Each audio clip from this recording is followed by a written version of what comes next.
The Emmy Award-winning documentary series Making a Murderer brought international attention to a homicide case in Wisconsin. Stephen Avery and Brendan Dassey are serving prison sentences for the 2005 murder of a photographer, Teresa Halbach. The 10-part series paints a picture of what some say was severe misconduct by investigators, and it also raises questions about the fairness of the convictions. Now, this is not the first controversy surrounding a case involving Stephen Avery. DNA evidence exonerated Stephen Avery back in 2003. 18 years after going to prison for a rape he did not commit. There isn't one iota of physical evidence in this case that connects Stephen Avery to it. But 2 years into his freedom, Avery became the focus of the murder investigation of photographer Teresa Halbach. And the evidence that we've collected is leading us to that of a human person. Ironically, Halbach's last stop Monday was at Stephen Avery's home. Halbach's car with Avery's blood in it was discovered in his family's salvage yard. Her cremated remains were found steps from his trailer. So you're telling me somebody planted the body?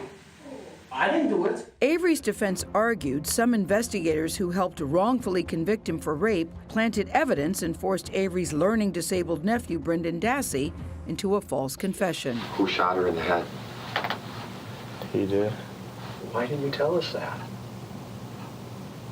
Because I couldn't think of it. It's not a documentary at all. It's a advocacy piece. Former District Attorney Ken Kratz told CBS This Morning the series ignores incriminating evidence that was presented in the trial.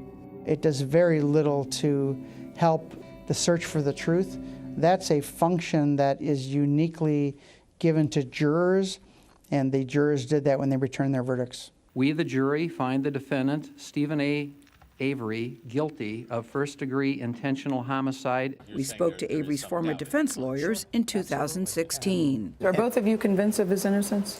I'm not convinced of his guilt. You're saying there is some doubt in your mind? Sure, absolutely. Yeah. And if it was okay to convict people on maybes, I wouldn't be worried about this, but it's not. Forbes called the documentary Netflix's most significant show ever. Part 2 picks up with Stephen Avery and Brendan Dassey's post-conviction legal fight. Viewers are also introduced to Avery's new high-profile attorney. Her name is Kathleen Zellner.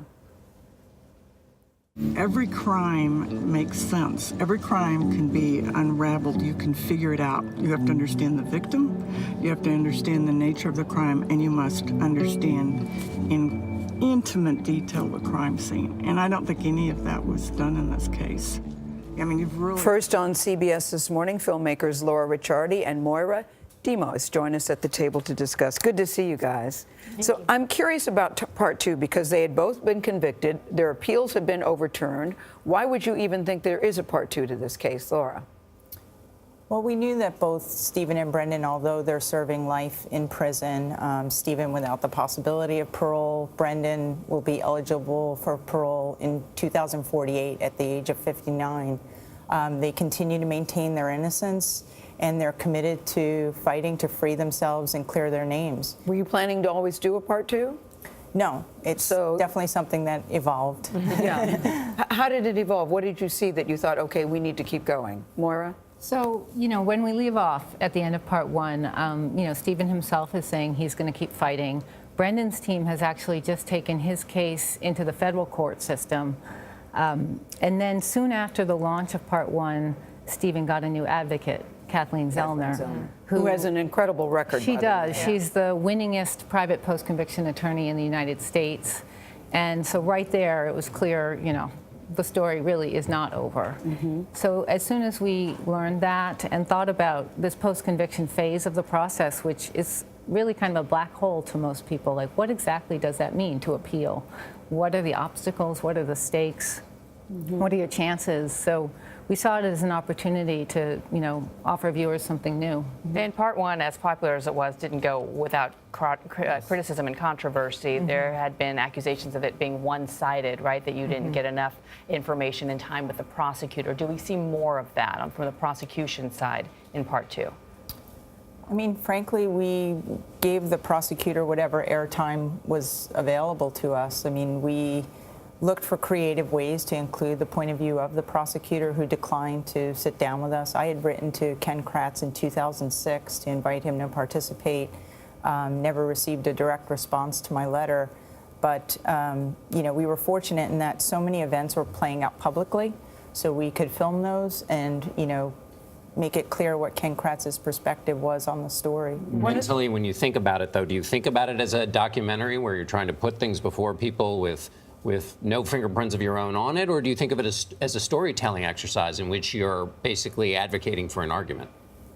I think the answer might be neither, because documentary is not journalism. It is an art form. And, this is a narrative documentary. So we had chosen Stephen Avery as our main character, and we had chosen him because of his incredibly unique status as someone who had been failed by the system in the mid-'80s and now was stepping back into it. And in that 20-year time span, there had been advances in DNA. There had been legislative reforms, and there was a lot of talk about, because he had been falsely accused before. And falsely imprisoned for Yes. 18 years. Yes. And so it was sort of an opportunity to hold a mirror up and to watch the investigation and the prosecution play out. And the question at hand was, how will he be treated as an accused? One of the other criticisms, guys, was about the victim. We don't hear much in part one about Teresa Halbach. A woman lost her life under still mysterious circumstances, some say. Is she addressed at all in part two? Absolutely.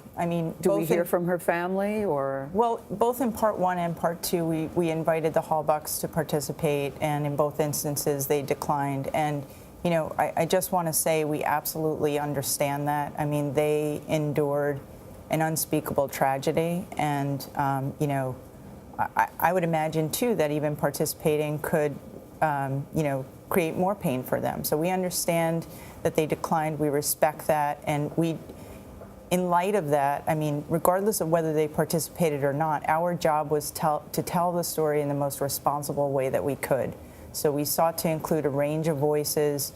When the Halbachs declined to participate, we used archival materials to show, the distress people were in when they thought that Teresa was in jeopardy. Just when she was missing, there were volunteer searchers who set out to look for her. Well, you had a lot of people talking after part one, and a lot more people I'm sure will be talking and watching part two. Thank you so much for joining us. We appreciate it. Thank you. Thank you. Our pleasure. Thank you. And you can catch all 10 episodes of Making a Murderer Part 2 on Netflix starting tomorrow. You're watching CBS This Morning. We'll be right back.